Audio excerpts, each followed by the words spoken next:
We're going to begin this hour with an historic weekend in music. You never know who's going to show up at the iconic Newport Folk Festival. This year, it was two of the greatest singer-songwriters of their generation.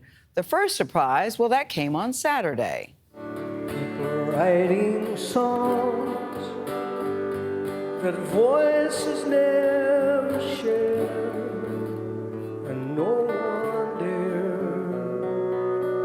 disturb the sound of silence. Look at that crowd, mesmerized. That, of course, is the great Paul Simon grace the festival stage for the first time ever, joining Nathaniel Rateliff and the Night Sweats. And last night, a real legend also returned to the Newport Folk Festival stage for the first time in 53 years. That, of course, is the great Joni Mitchell. Anthony Mason was there. Anthony, good morning. Of course, you were there. You go every single year. But, boy, this was a big deal. Yeah, this was amazing. You know, the closing set at the Newport Folk Festival, Gail, was billed as Brandi Carlile and Friends. But Brandi had a very big surprise, and what happened next was one of the most emotional concerts I have ever experienced. And please welcome back to the Newport stage for the first time since 1969.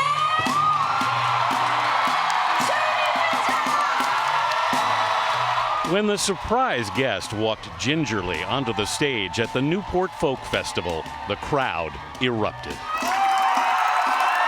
Then, supported by an all-star cast of musicians, 78-year-old Joni Mitchell gave her first public performance since a brain aneurysm nearly killed her in 2015. Oh, darling, and I would still be on my feet.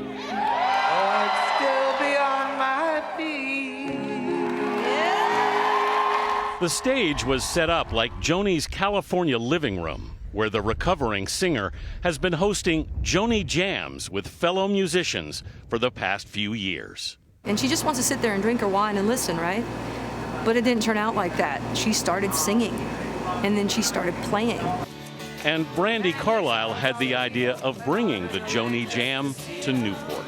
You've been thinking about this for quite a while. I dreamed it.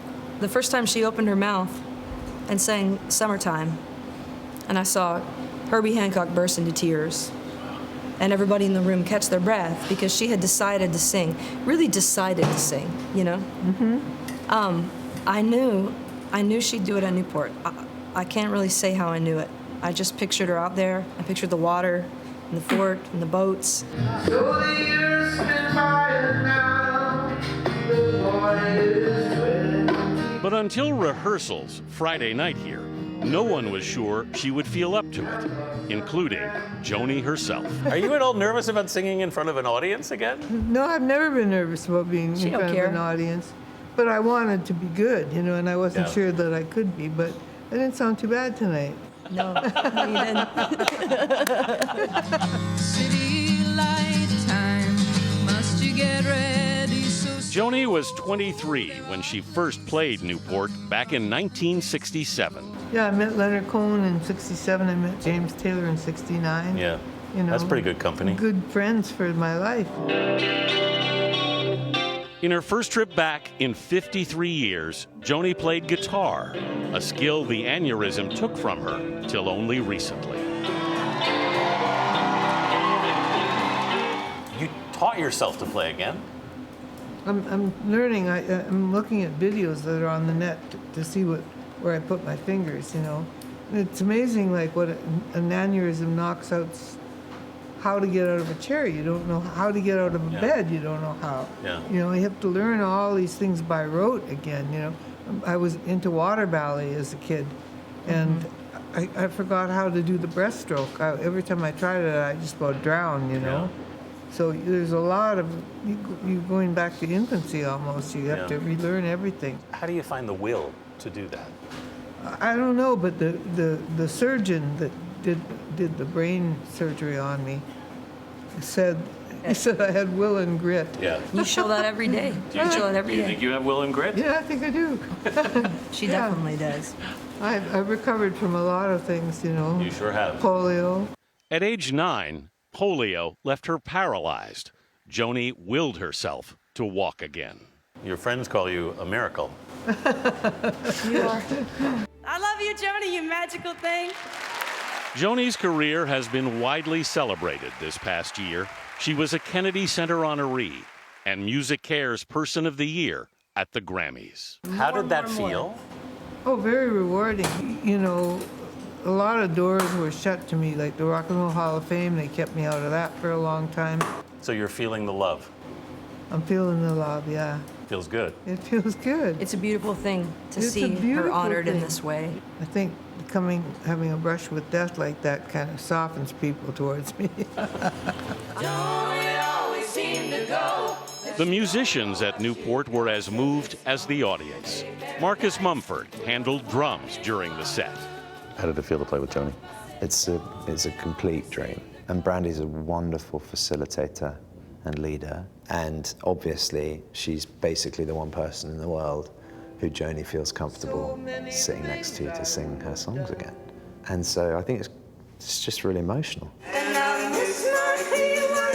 The crowd was joyful and tearful. I've looked at clouds from both sides now. Especially when Joni sang Both Sides Now. What were you hoping to do by bringing her here?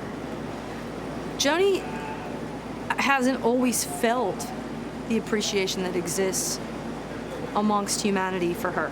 But I wanted her to feel that.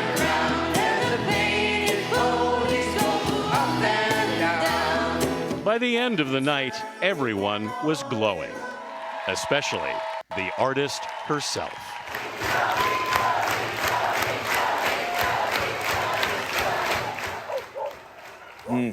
Wow. It was simply amazing. I can't recall ever being at a concert where both the women and the men were crying. At rehearsals on Friday night, Winona Judd was crying. So were most of the musicians. I was crying. Not just because of what Joni's music has meant to people, but because of how far she's come, but because of how good she sounded. And Yes. everybody was joyful about that. I think the doctor was right when he said she had will and grit, but I love Anthony when she said, I think I sounded pretty good. There's no arrogance in that. She's just really speaking from the heart about how she felt. And going online to look up her own videos to see where she put her hands, that was such a wonderful conversation with all of them. And Brandi Carlile in that gorgeous robe that she had on, really, really nice. Yeah. I got to say, when Joni got up to play guitar, and I'd seen it in rehearsals Friday night, I got chills. Partly, I mean, as I said, because of how good she sounded, but because, as she explained, of all that she's been through. And literally, it was only months ago that she really got to that point to play like that again. Both sides now. Yeah. I know. I love mean, that it's just, song. I don't know how there could be a dry eye in the house, Anthony, hearing Joni Mitchell perform Both Sides Now in that way. It was And at really 78, remarkable. to feel the love Yeah. and to know how much she's loved, that was really a beautiful, lovely, lovely weekend. Anthony, we appreciate you. Thank you so much. Extraordinary.